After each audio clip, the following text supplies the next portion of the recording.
துலா ராசியில் பிறந்த உங்களுக்கு இந்த வாரம் எப்படி இருக்கும் அப்படின்னு பார்க்குற போது இந்த வாரம் நீங்கள் பண்ணக்கூடிய காரியங்கள் அத்தனையும் சக்ஸஸ்ஃபுல்லாக இருக்கும்.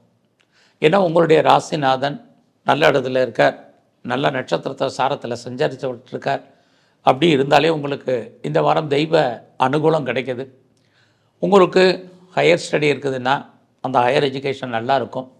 ரொம்ப நாளாக அப்பாவுடைய அன்பு ஆதரவை எதிர்பார்க்குறீங்க, அப்பாவால் ஏதாவது காரியம் ஆகணும்னு எதிர்பார்த்துட்ருக்கிறவங்களுக்கு இந்த வாரம் அதற்கான வாய்ப்புகள் நிறைய இருக்குது.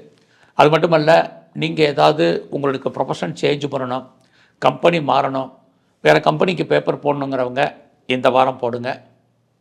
வெளிநாட்டுக்காக யாரெல்லாம் ஜாபுக்கு ட்ரை பண்ணுறீங்களோ ட்ரை பண்ணுங்கள். குறிப்பாக நீங்கள் ஏதாவது ஆன்சைட்டுக்கு ட்ரை பண்ணுறவங்க தாராளமாக ட்ரை பண்ணலாம். இந்த வாரம் நீங்கள் ஏதாவது சொந்த பிஸ்னஸ் பண்ணிங்கன்னா அந்த பிஸ்னஸை பொறுத்த வரைக்கும் பரவாயில்லாமல் இருக்குது. நீங்கள் பார்ட்னர்ஷிப்போடு பிஸ்னஸ் பண்ணிங்கன்னா பார்ட்னருக்காக நீங்கள் உழைப்பதற்கான வாய்ப்புகள் தான் இந்த வாரம் இருக்குது.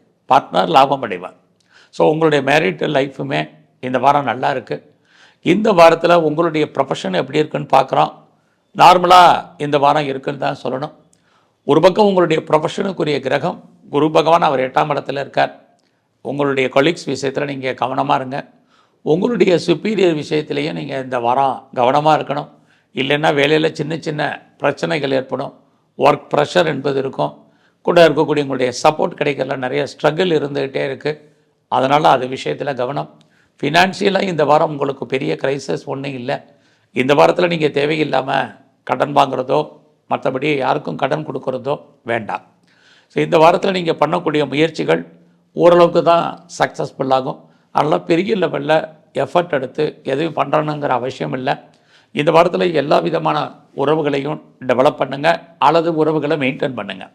ஏன்னா உறவுகளால் நமக்கு தேவையற்ற மன வருத்தங்கள், பிரச்சனைகள், போராட்டங்கள் உண்டு. நெருங்கிய உறவினர்கள் உங்களை விட்டு பிரிஞ்சு போவதற்கான வாய்ப்புகள் இந்த வாரம் இருக்குது. ரொம்ப நாளாக யாரெல்லாம் வீடு மாறணும்னு நினைக்கிறவங்களும் இந்த வாரத்தில் அதுக்கான சோர்ஸஸ் இல்லை. அதனால் எல்லாமே நடப்பதெல்லாம் நன்மைக்கு நினைங்க.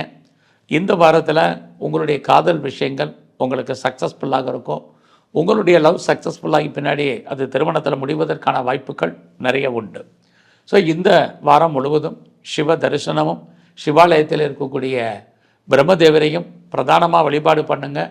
இன்னும் உங்களுக்கு சிறப்பான நற்பலன்கள் அமையும்.